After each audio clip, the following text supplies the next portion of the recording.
Shlokas on Senses and Mind. Chapter 2, Shloka 58. One who is able to withdraw his senses from sense objects, as a tortoise draws its limbs within the shell, is firmly fixed in perfect consciousness. Chapter 2, Shloka 60. The senses are so strong and impetuous, O Arjuna, that they forcibly carry away the mind even of a man of discrimination who is endeavoring to control them. Chapter 2, Shloka 62. While contemplating the objects of the senses, a person develops attachment for them, and from such attachment lust develops. From lust, anger arises. Chapter 2, Shloka 63. From anger, complete delusion arises, and from delusion, bewilderment of memory. When memory is bewildered, intelligence is lost, and when intelligence is lost, one falls again into the material pool. Chapter 2, Shloka 71. A person who has given up all desires for sense gratification, one who lives free of desires, who has given up all sense of proprietorship, and is devoid of false ego, he alone can attain peace. Chapter 3, Shloka 42. The working senses are superior to the dull matter. Mind is higher than the senses. Intelligence is still higher than the mind. And the soul is even higher than the intelligence. Chapter 3, Shloka 43.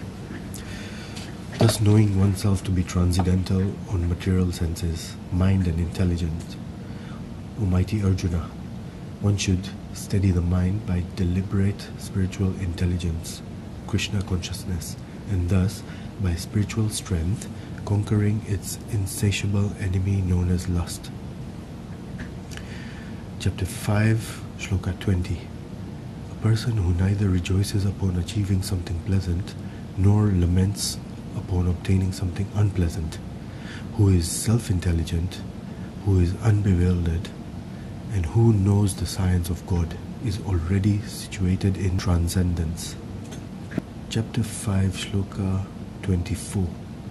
One whose happiness is within, who is active and rejoices within, and whose aim is inward, is actually the perfect mystic.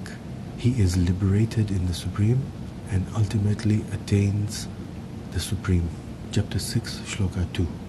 Renunciation should also be known as yoga, of linking oneself to the Supreme. You cannot be a yogi unless you renounce your desires for sense gratification. Chapter 6, Shloka 6. For him who has conquered the mind is the best friend, but for the one who has failed, his mind will be the greatest enemy.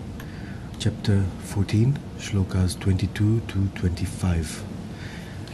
The Supreme Personality of Godhead said, O son of Pandu, he who does not hate illumination, attachment and delusion when they are present, or long for them when they disappear, who is unwavering and undisturbed through all the reactions of the material qualities, remaining neutral and transcendental, knowing that the modes alone are active, who is situated in the self, who regards happiness and distress the same, who looks upon the lump of earth, a stone, and a piece of gold with an equal eye, who is equal towards the desirable and the undesirable, who is steady, situated equally well in praise and blame, honor and dishonor, who treats alike both friends and enemies, and who has renounced all material activities. Such a person is said to have transcended the modes of nature.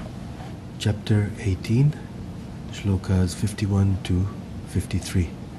Being purified by his intelligence and controlling the mind with determination, giving up the objects of sense gratification, being freed from attachments and hatred, one who lives in a secluded place, who eats little, who controls his body, mind and power of speech, who is always in trance and who is detached, free of ego, false strength, false pride, lust, anger and acceptance of material things, free from false proprietorship and peaceful, such a person is certainly elevated to the position of self-realization.